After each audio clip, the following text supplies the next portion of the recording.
Dok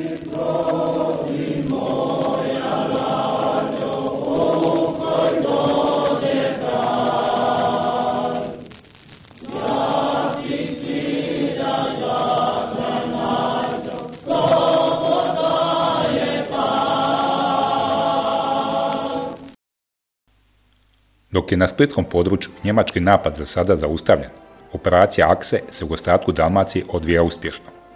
Nakon brzog prodora, tijekom kojeg nije naišla na ozbiljniji otpor, 114. lovačka divizija je 10. rujna bez borbe zauzela Zadar.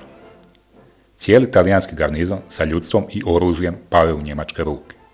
U Šibeniku je situacija nešto drukčija. Njemci su već 11. rujna zauzeli grad i razoružali 3000 Talijana. No dio oružja sa šireg područja grada, uključujući bitnu količinu topništva, ipak su zarobili partizani. Novoformirane Šibenska i Trogirska brigada iskoristile su taj materijal da uspostave čvrstu obranu istočno od Šibenika i zatvore 114. diviziji put prema Splitu. U Dubrovniku je njemački napad zatekao Talijane u procesu evakuacije prema domovini. Oko 25.000 vojnika u gradu i oko njega čekalo je svoje mjesto na brodovima. Ipak nisu bili voljni krotko predati oružje 7. SS diviziji, pa su već 9. rujna počeli izbijati okršaj između dviju vojski. Kulminacija sukoba dogodila se 12. rujna u samom gradu oko hotela Imperial, a u uličnim borbama ranjen je njemački zapovjednik August Schmidhauber. Nakon nekoliko sati borbe i intervencije njemačkog zrakoplovstva, Talijani su položili oružje. Tako su u nekoliko dana Njemci uspjeli ostvariti oko 2/3 početnih ciljeva operacije.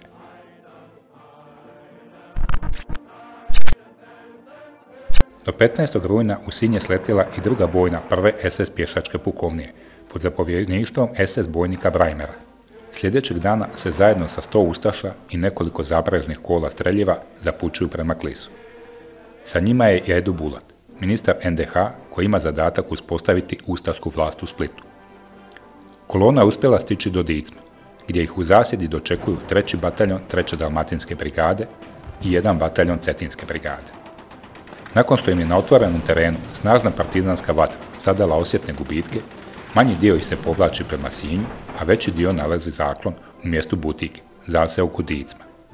Kamene kuće i zidovi pružaju Njemcima čvrsto uporište protiv lako naoružanih partizana. Direktni napadi partizana na Butige ne uspijevaju, te se njihove daljnje aktivnosti ograničavaju na minobacačku vatru po selu, te nadu da će im iz pravca Splita u pomoć priskočiti tenkovi. Zračni udari štuka partizane i njihove minobacače ograničavaju na djelovanje noću. Njemci će kraj Dicma do daljnjega ostati u okruženju. Sa druge strane, napadna grupa koju je Petersen uputio iz Klisa nije se uspjela probiti do blokirane Brajmajerove bojne. Partizani uviđaju da su Sinj i aerodrom Piket ključni za nastavak njemačkog napada prema Splitu, kao i za sudbinu okruženih njemačkih snaga na Klisu i pokraj Dicma. Lokalne partizanske snage izvršavaju nekoliko manjih napada na grad, ali je garnizon od nekoliko stotina ustaša pod zapovjedništvom satnika Petra Mirta čvrst u obrani. Partizani su prisiljeni čekati dolazak krupnijih snaga za novi napad, a do tada izolirati Sinj i držati ga u okruženju. Tako dolazimo do situacije da su na 3 lokalne točke ovog bojišta, na Klisu, Dicmu i u Sinju, manje fašističke postrojbe čvrsto opkoljene nad moćnim partizanskim snagama. Položaj im je svakim danom sve teži. Istodobno, šire splitsko područje opsjedaju jake njemačke snage koje se grupiraju da bi krupnom ofanzivom skršile otpor, deblokirale izolirane postrojbe i zauzele Split. Partizanima istječe vrijeme za prihvat zapljenjenog oružja i novih boraca. Vrijeme kritično i za jedne i za druge. Vrhovni štab Narodno-oslobodilačke vojske uviđa da će za zauzimanje Sinja u datim uvjetima biti potrebne ozbiljne snage. Na područje bitke upućuje nepotpunu 4. krajišku diviziju iz pravca planine Dinare i 1. proletersku diviziju sa područja Kupresa.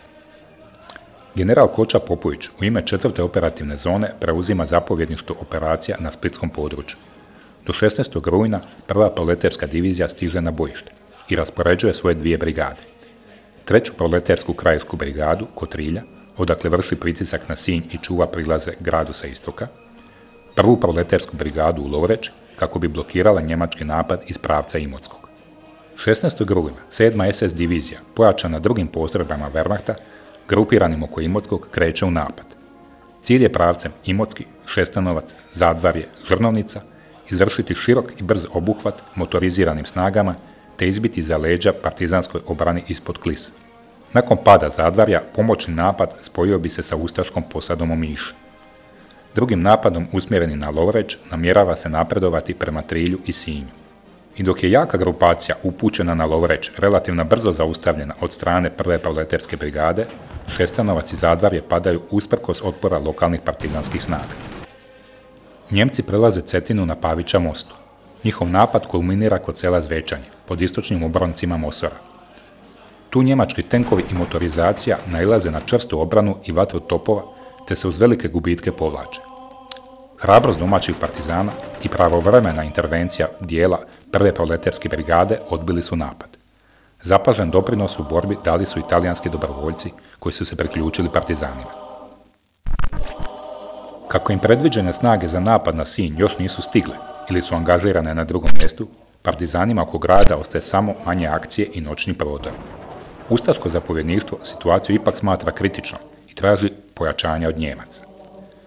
Junkersi nastavljaju sa iskrcavanjem Njemaca na piket. U Sinj stiže i druga bojna, druge SS pješačke pukovnije pod zapovjedništvom SS bojnika Dičera, ali je za vrijeme njenog iskrcavanja zračni most prekinut jer su partizani iz Brnaza protutenkovskim topom pogodili jedan transportni avion. Štuke interveniraju protiv partizanskih položaja u Brnazama i daju potporu njemačkim izviđačima u zauzimanju Glavica, sela na dominantnom položaju iznad aerodroma.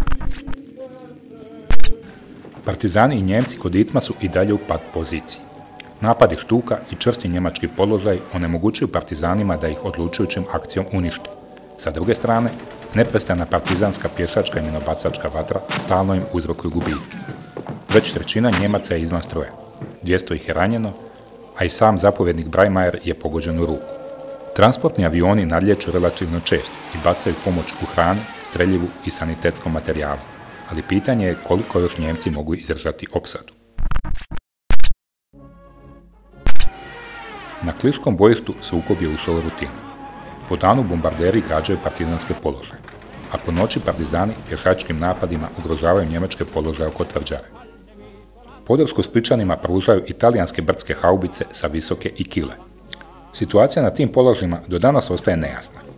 Ne znamo da li govorimo o talijanskim postrojbama koje su se kao cjelina integrirale u partizanski borbeni raspored, ili je to bio određeni broj talijanskih topnika koji su kao pojedinci prešli partizanima i novim borcima stavili na raspolaganje svoje stručno znanje. Talijanski izvori navode da je topnički general Salvatore Pelligra zapovjedao talijanskim otporom u Splitu. Kako god bilo, njemački izvještaji opisuju vatru sa tih položaja kao preciznu i dobro navođenu, što ih čini značajnim faktorom u obrani Splita.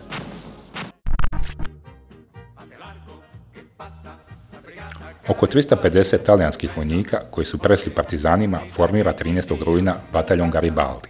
Zapovjednik bataljona postaje karabinjerski satnik Elio Francesco. Zajedno sa drugim partizanskim jedinicama brane Split, a nakon toga će se priključiti prvoj proleterskoj brigadi.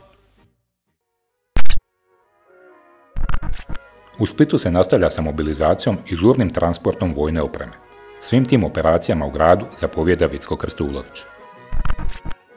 Stiže konvoj pod britanskim zapovjedništvom, čiji je zadatak prebaciti što više Italijana preko Jadranskog mora.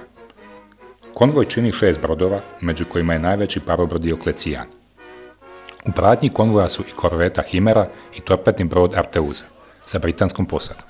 Ukrcaj zbog nedovoljne organiziranosti prolazi u neredu, a tome pridonose i partizanske kontrole koje inzistiraju na provjeri identiteta svake osobe kako bi se spriječio odlazak osumnjičenih za ratne zločine.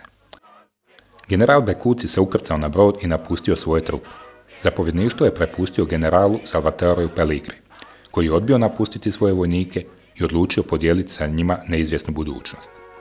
Tokom noći 24. rujna konvoj je sa oko 3000 vojnika isplovio i nakon nekoliko sati doplovio do otoka Visa i Biševa. Tada ih je napalo 8 aviona Ju-87, gađajući Dioklecijan te uzrokujući oko 300 poginulih. Oštećeni brod je počeo tonuti, pa ga je posada nasukala na otok Bišev. U drugom naletu avioni su nastavili bombardiranje brodova i mitraljiranje vojnika koji su nakon havarije završili u moru. Nakon što su ukrcali 250 preživjelih sa Dioklecijana, konvoj je nastavio put prema Bariju i još jednom bio napad, ali ovaj put bez posljedica. Njemci su napadi na konvoj koštali 2 izgubljena aviona, ali je nakon te demonstracije zračne sile evakuacija Talijana zaustavljena.